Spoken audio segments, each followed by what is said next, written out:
Hey, what's up? This is Khushbu with another question of arithmetic progressions. This is question number 2 from exercise 5.4, page number 115 from NCERT. This says the sum of the third and the seventh terms of AP is 6. Third और seventh term का sum 6 है. Third term ये, seventh term मतलब A7, दोनों का sum is 6. And their product is 8 और इनका product है 8. A3 into A7 का प्रोडक्ट करके आता है हमारे पास 8. Find the sum of first 16 terms. S16 आपको फाइंड करना है. S16 का मतलब हो गया 16/2 SN का formula 2A plus n minus 1D. n की जगह आ जाएगा 16. So A नहीं है हमारे पास और D नहीं है, इसको निकालेंगे. A और D हम निकालेंगे इन इक्वेशन से. तो यहाँ पर A3 plus A7. A3 का मतलब हुआ A plus 2D.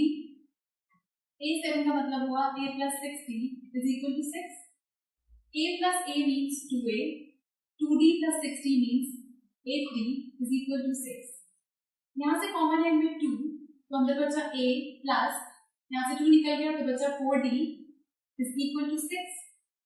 ये 2 यहाँ से नीचे आएगा तो A plus 4D is equal to 6/2. 2 1s are 2 3s are, so A plus 4D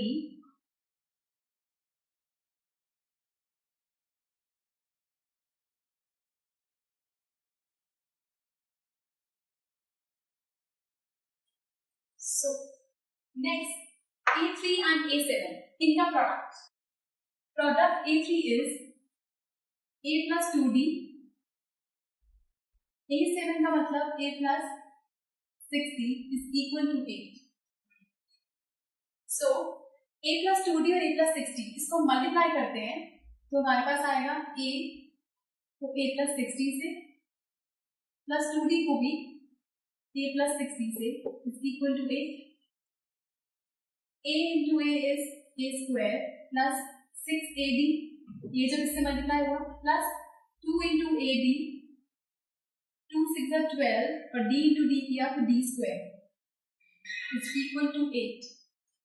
So A square plus 6AD plus 2AD means 8AD plus 12D square is equal to 8. So यहाँ पर अगर हम यहाँ से वैल्यू निकालें A plus 4D से A की value यहाँ से आती है 3 minus 4D.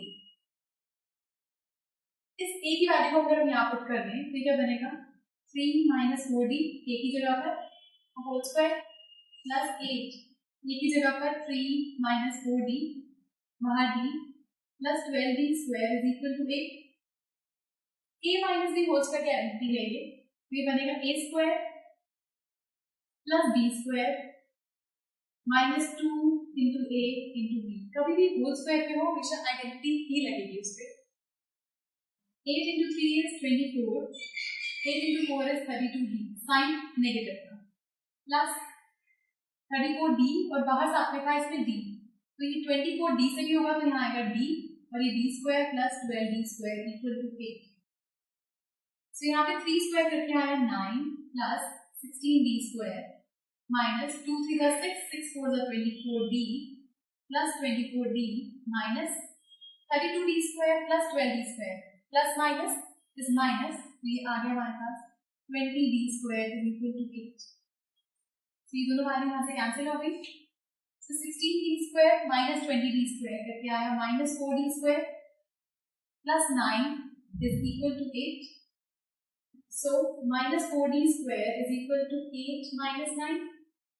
So minus 4D square is equal to minus 1. Minus minus cancel. So D square is equal to 1/4. Square कर जाएगा तो बनेगा 2. तो D is equal to plus minus under root of 1/4. That means plus minus 1/2. तो D की एक value positive है और एक वैल्यू यहाँ से नेगेटिव आ रही है. सो D की वैल्यू को हम यहाँ पुट करके A की वैल्यू निकालेंगे और D इक्वल टू 1/2. जब ये पॉजिटिव लेंगे A is equal to 3 minus 4 into 1/2. 2 1s are 2 2s are 3 minus 2 करके आया 1. तो जब D 1/2 है A की वैल्यू हमारे पास आ रही है 1. और D minus 1/2 के लिए A is equal to 3 minus 4 minus 1/2. 2 1 जा 2 2 जा 3 माइनस माइनस प्लस 2 मतलब 5। तो जब d -1/2 है तो a की वैल्यू आएगी हमारे पास 5। सो दो वैल्यूज है हमारे पास फर्स्ट टर्म की, दो वैल्यूज है कॉमन डिफरेंस की। तो जब sn की वैल्यू निकलेगी ये भी 2 से निकलेगी। तो 16 टर्म्स के लिए ये केस है और d equal to 1/2, a equals to 1। So 16 2 8 जा s16 आया 8 2 into 8 a की वैल्यू 1 है 16 minus 1 15 d की वैल्यू है 1/2। so ये आएगा s16 is equal to 8 2 plus 15/2। so यहाँ से वैल्यूज को हम ऐड करेंगे तो ये आता है 8 जी 2 4 plus 15/2। so ये बना 8 into 19/2 मतलब 4 सा that means 76। so यहाँ से इसकी वैल्यू आई 16 टर्म्स की 76। सेम इज नेक्स्ट केस में for d equals to -1/2 a equal आ रहा है हमारे पास 5। तो इसे पुट करेंगे तो s16 is equal to 16/2 2a means this is a means 5 plus 16 minus 1 minus 1/2। so 2 1s are 2 8s are so ये आया 8 10 plus 15 into minus 1/2।